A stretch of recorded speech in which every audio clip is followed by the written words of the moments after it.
আরেকজন জানতে চেয়েছেন যে সে এগেন গেটে ভালো রেজাল্ট করেনি, প্রাইভেটে এমটেক করা উচিত হবে কি না। আমি প্রাইভেটে এমটেক করার বিরুদ্ধে।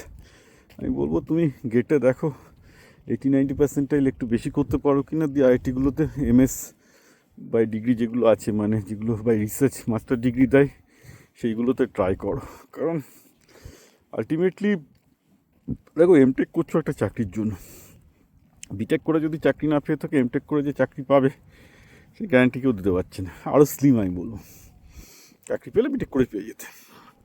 এক্ষেত্রে এইসব সময় নষ্ট না করে বরং তুমি কোনো কোম্পানিতে যদি বিনা পয়সা ইন্টার্নশিপ করো, যে বছর এমটেক করলে সেই 2 বছর বিনা পয়সা এমটেক করলে you would have got much better. দেখো তুমি যখন কোম্পানিতে চাকরিতে আসবে এসব বিটেক এমটেক কেউ দেখে না, দেখবে তোমার স্কিলস, তোমার কোম্পানিতে তোমার কত ভালো স্কিল আছে সেই অনুপাতে দেবে। মানে আমি আমার নিজের কোম্পানিতেই কোনো পাতি বিটেক বিসিএ ছেলেদেরকে 1-2 লাখ টাকা মাইনে দিতে হতো, সেখানে এমটেক করে লোক 18,000 টাকায় 20,000 টাকায় কাজ করতে বাধ্য হয়েছে, কিছু জানে না। মানে আলটিমেটলি কোম্পানি নিষ্ঠুর একটা জায়গা, সেখানে তুমি কি শুধু তোমার স্কিল সেটাই দেখবে, ডিগ্রি ফিগ্রি কিছু দেখবে না।